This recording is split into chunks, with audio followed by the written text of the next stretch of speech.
हे भाई माने समस्त को मोर praise lord Tushar live channel रे आपण समस्त को मु स्वागत करूछु। तो भाई आजिकार टॉपिक होची कि परमेश्वर को इच्छा कि जदि आमे देखिबा परमेश्वर की इच्छा अनुसार आमे केते किछि विषय करि थाउ कि तांको इच्छा अनुसार आमे डेली बाइबल पढ़ी थाउ तांको वाक्य अनुसार चलिबा पाई चेष्टा करि थाउ कि आमे प्रार्थना भी करि थाउ उपवास भी करि थाउ आउ बेसी रे आमे तांको सहित चलिबा पाई वाक्य अनुसार सठिक भाव रे चलिबा पाई चेष्टा करि थाउ। तो जदि आमे देखिबा जदि बाइबल अनुसार परमेश्वर को सहित तांकर चलिबा बा तांकर इच्छा अनुसार कार्य करिबा बोले कहले सेटा को विषय को बुझाउची। तो आमे से विषय को आज आमे डिस्कशन करिबा बा आलोचना करिबा। तो मोर सहित अछते तुषार भाई से किछि विषय ने किछि कहबे तो आमे ध्यान दे सुनिबा। समस्त को प्रेज लॉर्ड एवं विशेष विशेष धन्यवाद दिए से जीवित परमेश्वर को जो परमेश्वर की तांको दया अनुग्रह हेबा हेतु ए जाए आमे बंचिकिना अच्छु माने विदाउट परमेश्वर बिना परमेश्वर को बिना आमे किछि भी करि पारबा नै। परमेश्वर आम मानक ठारे अछंती पाई ही आम मान कथबार्ता हो पारुचु चाली चलन करुचु चला बुला करुचु खाना पीना खाऊचु। परमेश्वर बाइबल कही पुणी परमेश्वर शक्ति माने परमेश्वर पुणी शक्तिमय परमेश्वर बोली। तो सही परमेश्वर शक्ति नहीं कि आम ठारे अच्छी से परमेश्वर अर्थात से परमेश्वर आम ठारे अछंती पाई ही आम मान जीवित होकिना अच्छु। तो सही प्रभु को मुझे धन्यवाद दूसरी एवं द्वितीय धन्यवाद दूसरी पाउल भाई एवं आपण समस्त वीडियो देखुं समस्त को मोर आंतरिक नमस्कार जनाऊँगी। एवं आजिकार वीडियो रे ना पाउल भाई कही चलले बहुत बढ़िया विषय जोटा कि परमेश्वर इच्छा विषय परमेश्वर इच्छा कौन प्रकृत में आम मैंने कौन परमेश्वर इच्छा कौन से विषय आज कहबी। तो देखु हो पारे अनेक लोक मैंने परमेश्वर इच्छा विषय ना खोजु था कि परमेश्वर इच्छा कौन ताहा जानी पारि न थांती सत नहीं भाई करेक्ट। तो देखिबा आज परमेश्वर को इच्छा विषय देखिबा परमेश्वर आम मान ठारू कौन चाहते से विषय देखिबा। ओके ताहले एटा कह बाइबल आड़ को जीवा पूर्व भाई मु कौन किसी कहबी परमेश्वर इच्छा विषय देखो भाई आजिकार दुनिया रे अर्थात अनेक लोग आम प्रभु ख्रीष्ट परिवार ख्रीष्ट लोक मैंने अनेक लोग आम अच्छु आउ जगत रे बहुत लोग अच्छा किए नहीं धार्मिक ना समस्ते पापी। प्रभु बाइबल कही पुणी प्रभु जीशु ख्रीष्ट पुणी ना कि धार्मिक मान को ना कि मनोनीत करने आसी ना बर पापी मान को ना कि मन परिवर्तन करने निमंत ना कि मनोनीत करने प्रभु जीशु ख्रीष्ट आसी अर्थात ये जगत रे देवा बोले आम समस्ते पापी भाई किए हेल्ले ना कि धार्मिक ना स्वयं प्रभु जीशु ख्रीष्ट को छाड़िकिना किए हेल्ले धार्मिक व्यक्ति ही आम देखिपर ना। तो एना देखा आम परमेश्वर इच्छा। तो देखो भाई आजिकार दुनिया रे अनेक लोग ख्रीष्ट परिवार ख्रीष्ट लोक मैंने अच्छा बहुत लोग ने स्टेज रे बा सुसमाचार कहवा समय निजर निज नहीं माने पवित्रता देखाइबापी निजर प्रशंसा पाइबा ना कि स्टेज रे चढ़ीकिना ना कि लोक मैंने कि कहबे ये सेटा कहवा कथा प्रभु विषय कहबार सेटा भल कथा किसी प्रोब्लेम ना सीठी किंतु आमे जानबार अच्छे लोक मैंने पवित्र देखापी ना कि माने बाहरे बाहरे पवित्र देखेबे किंतु भितर भितर पाप थिबो जो पाप की माने जोटा कि जेन्युइन लाइफ परमेश्वर पुण ना कि भाई आम ठारू जेन्युइन लाइफ जोटा कि सत्यर आचरण विषय परमेश्वर आम ठारू चाहते। तो ये बाइबल मध्य कहे कारण कौन आम्भे तुम्हें माने पवित्र हो कारण आम्भे पवित्र बोली बाइबल यहाँ कहे। तो ये जो यहाँ सत कथा पवित्रता हेबापी परमेश्वर को इच्छा यहाँ पवित्रता हूँ परमेश्वर इच्छा। तो केमिति भाव में आम पवित्र होगा पड़ो ताहा आम जानवा आवश्यक। माने पवित्र अर्थ कौन भाई पवित्रतार अर्थ कहले जोटा प्योरिटी जोटा प्योर इंग्लीश कहले प्योरिटी कह जाए अर्थात सूची सूची विषय कह जाऊँचे अर्थात तो आमे तो पूरा सब आमे तो पूरा पापी मनुष्य आने केमिति आमे पवित्र हो पारबा तांकर धार्मिकता रे आमे धार्मिकता हो पारबा कि तांकर धार्मिकता नो इट कांट पॉसिबल। अर्थात स्वयं से परमेश्वर पवित्र परमेश्वर आमे केमिति परमेश्वर को सदृश हो पारबा नहीं 1% भी आमे हो पारबा नहीं। तो देखो किंतु प्रकृतर ना कि प्रभु आम ठारू कौन चाहते ସେଇଟା आमे देखबा आवश्यक अच्छी।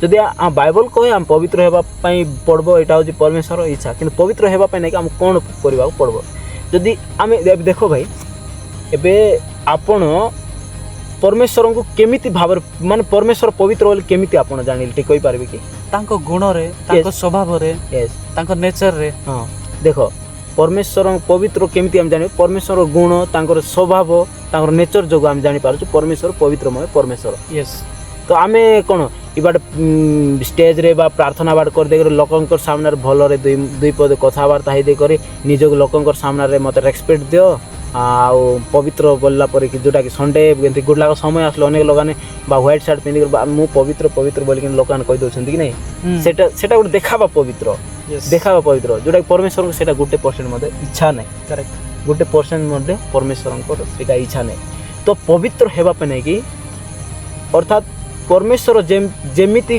कार्य करछन्ते आम मध्ये परमेश्वर को सदृश हे पारबा नहीं किंतु परमेश्वर को कथा वार्ता चाली चलन तांकर नेचर कोन से नेचर को नहीं कि आमे हमर लाइफ रे आमे मान को लागू करबा पड़बो तेबे ही जाय कि ना आमे जो माने पवित्रता जीवन काटी हबो किंतु पवित्र तो हे पारबा नहीं आमे किंतु पवित्र तो जीवन काटी हबो बुझले कि नहीं भाई यस परमेश्वर को केमिति जानिबा पवित्रता होली जेंदु परमेश्वर गुण तांकर नेचर जोगो आमे परमेश्वर पवित्र होली जानि पारबा अर्थात बाइबल रे आमे देखुछु परमेश्वर केबे मिछ कहि नांती परमेश्वर केवल सत्यमय परमेश्वर तो आमान मध्ये सत्यर माने सत्य रे नै कि आचरण करबा को पड़िबो बुझलो कि नहीं भाई यस जदि हम देखिबा भाई माने जो मिखा तार मिखा रे नै कि लिखा जाय मिखा 6 रो 6 7 8 रे सिटी लिखा जाय अछि ठीक काडी किना पढंतु हबो हेले साहाय्य करंतु हां मिखा केते कहले मिखा 6 रो तार 6 7 8 इडी जहा लिखा हिची कि हे मनुष्य हाँ हे मनुष्य जहा उत्तम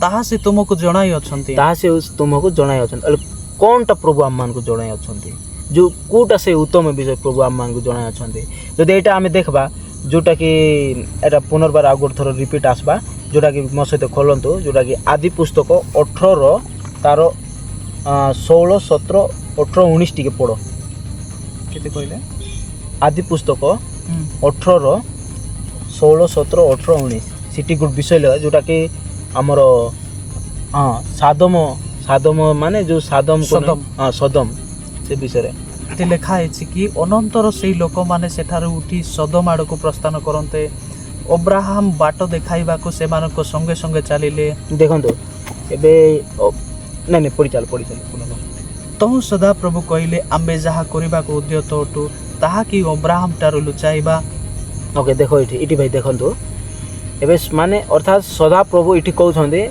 आमे जोटा अब्राहम ठारु करबा पई ये करियछु ताहा कि आमे अब्राहम ठारु लुचाइबा प्रभु इटी लुचाउ नांती अर्थात जोटा कि आमे मिखारे सेरा देखि चालु सदा प्रभु कोन कोन माने कुगुडा उत्तम कुगुडा न्याय सेटा नै कि सदा प्रभु नै कि पूर्वरु जणाई अछंती मिखारे नै कि आमे देखिबार पाउछु एठा तो कोटा परमेश्वर आम को जणाई अछंती पढंतु भाई जहा कि लिखा है अब्राहम ठारु एक महती अबलवती गोष्ठी उत्पन्न हेबो देखो अब्राहम ठारु एक महती अबल गति कोन उत्पन्न हबो बलवती हां बलवती उत्पन्न पर यस गोष्ठी उत्पन्न हेबो बोले ठीक कहा जाय अर्थात परमेश्वर को नै कि अब्राहम ठारु नै कि स्थगित करथिले जोटा कि तंभ जोग नै कि आमे पृथ्वी को परिपूर्ण करबा तारागण सदृश तुमर संतान हबो बोले परमेश्वर अब्राहम ठारु जोरा कि स्थगित करथिले प्रतिज्ञा करथिले विषय रे एले से संतान गण कोन करबा पय नै कि